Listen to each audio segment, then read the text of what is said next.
Hello, hi, I'm Will, and I'm here with Alex Hylton with a Y. Hello, yeah, Hylton with a Y. Hylton with a Y, yeah.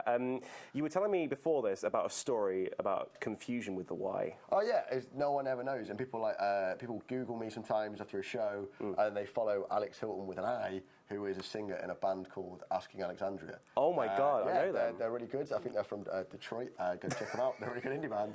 Fantastic plugging. I End know the show all there. about them because people try and find me on Twitter, and they say, "Is this you? Are you in a band in Detroit?" I'm like, "Well, no. The commute would be terrible. You've not thought about the logistics of this." I'm Alex Hylton with a Y. Oh yeah, definitely. Because I can't imagine like a screaming voice coming out of you, like some like real kind of shredding metal. Really? Have you heard my voice? No. I mean, go all right, fine. If go on, give me a shredding metal voice, like. I don't. This is not the interview you promised me, but I have a horrible voice. This is a voice of someone who owns a dog track in Wigan. It's just like not a proper. I mean, this is coming out of a 20-year-old boy. I mean, listen to that. It's horrible. No.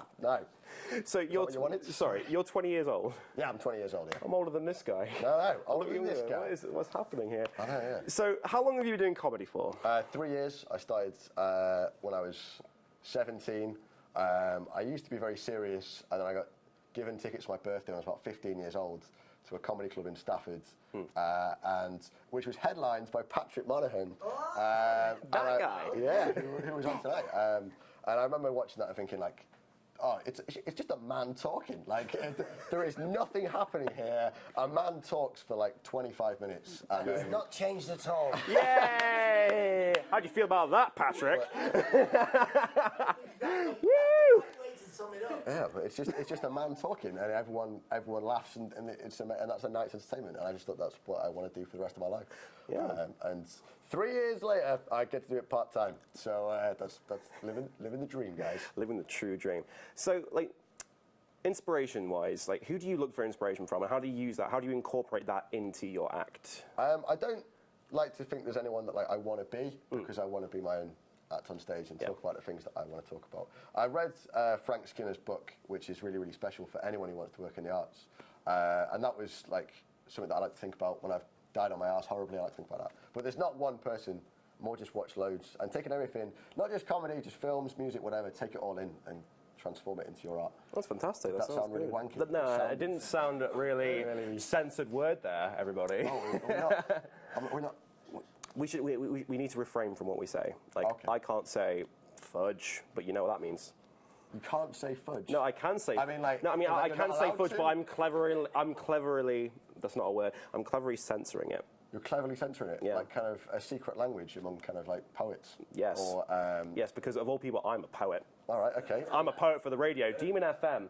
On a sensational plug work there. Thank you so much. I've been trying. Are you a plumber? Because I love your plug. That was appalling. Can we cut that?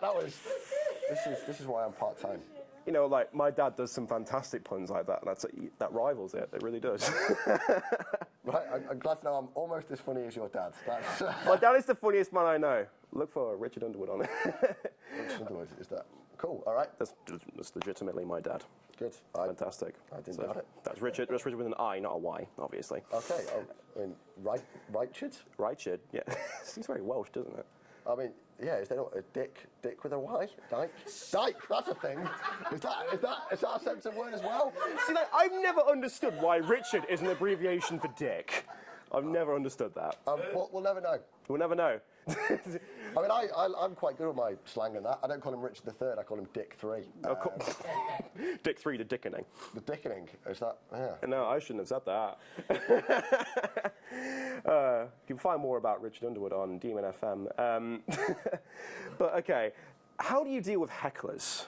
Out of curiosity, because they are always kind of like a cusp to any comedy act, I can imagine. Yeah, I mean, like 85% of the time, a heckle isn't going to be like malicious. Like when I started, I always thought like you're going to be like, oh, you're like not very good or whatever. And that's happened to me once. I did a gig in Birmingham. It was a horrible gig. There was lots of like stag do's and hen do's. It was for a big chain club. It was my first time doing one of those rooms, like 400 people there.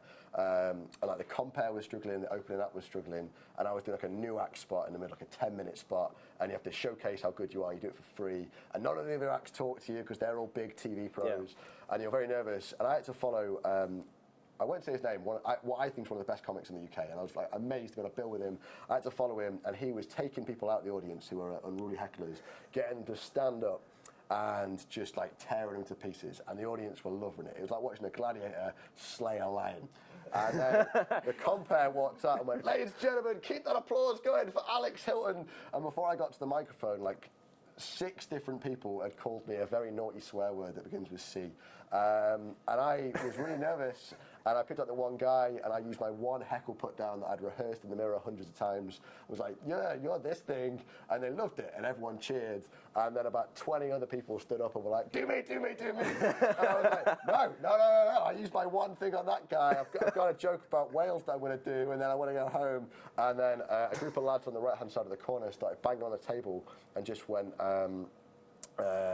like the naughty word that begins with C over and over again, banging on the table, and it spread across the room. And I'd been on stage for like 3 minutes, and it was this gig that I looked forward to. I'd invited my mum because she'd like come to see my big gig for 400 people, and this horrible thing happened, and I put the microphone back in the stand and just said, "I think everyone in this room hates me," and the roof came off.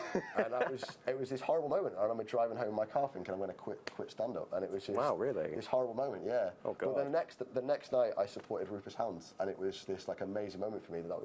That was one of my best ever gigs because I knew it couldn't get worse. So the moral of the story is always heckle a comic because they'll have a really good gig the next day. It's absolutely fantastic. Never heckle. It made me want to kill myself. Don't do that. If you heckle at a comedy club, it's not my fault that your mum didn't hug you enough. Don't heckle ever again. Did you legitimately look into the camera at that point? Yeah. Like don't heckle people. Was that a really long and drawn-out story? Can we use that? Was that? We probably can use that. Keep it light. It's a 2-minute interview. You've done the censorship very well. You've taken it on very well. Yeah, I tried really hard. Fantastic. It was really hard not to say cunt on TV. And you nailed it, didn't you? So you have a show on the 17th. Where is that? It's at the Exchange Bar, which is in the Culture Quarter. It's called I Came, I Saw, I Complained. It's my first solo show, and it's all about travelling and learning about yourself. But not as rubbish as that makes it sound. And it's a free show, so it's pay what you like. So if you enjoy it, you can pay some money at the end, but you don't have to. That's fantastic. I've definitely learned a lot about you tonight. Yeah, I do talk about myself quite a lot. If you want to hear 45 minutes of me talking about myself, how lonely I am, come to February 17th. It's February 17th, the Exchange. That's plugging. We did, did yeah. quite well there. Yeah. Fantastic. Well, thank you. Boom! All right, well, thank you very much, and I hope you have a very good show at the Exchange on the 17th. Oh, thank you very much. Do you want to have another high five for that, or like yeah, what? Right. Boom!